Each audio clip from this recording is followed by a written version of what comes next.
Okay, I've already talked a bit about snapping with lines. Now we're going to use snapping when we're making our polygons, our fields.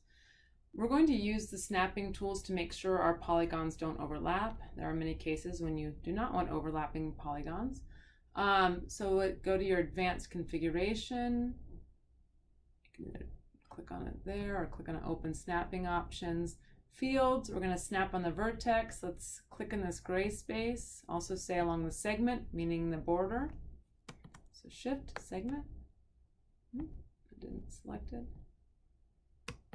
And there we go. So now I have vertex and segment. So that means I can join it along a border. Within 2 meters, avoid overlap. Very important. Okay, let's close this out.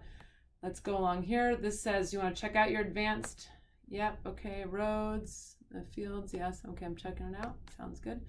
I'm gonna say follow advanced configuration and let's make our polygons. I'm gonna show you what happens when you have,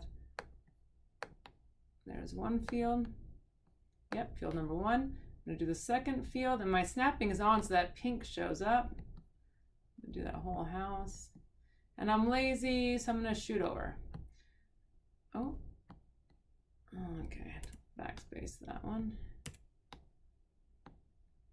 All right, so, and you can see here, because it's kind of transparent, and I'll select one of these, that they definitely don't overlap, okay?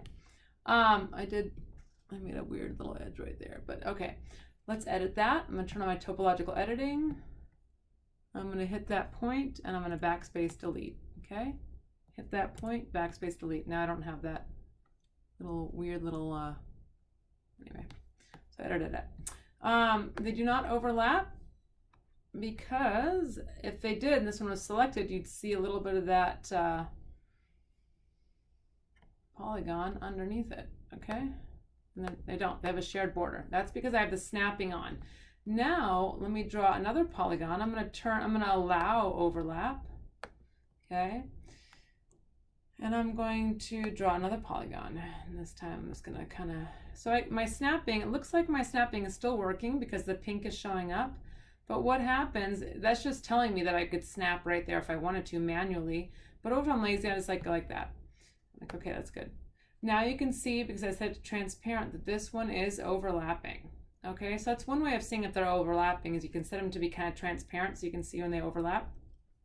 It's also because I set this to allow overlap. And that's what that snapping tool does. It prevents it if you have that checked on. Okay, let's turn on the editing and see what the vertices look like. So here are the vertices for polygon 1. They're over here. The vertices for polygon 2 cross over. So it is definitely overlapping. We can edit it. Let's take it, pull it back, and bring it back to that snapping. So that pink snapping says, okay, it's no longer overlapping. Drop it. Looks like it might be overlapping a little bit still. And take it, pull it back, snap it, there we go. Okay, so that fixed that overlap right there. Hope that video helped. Should watch and pay attention. These tools take a lot of practice.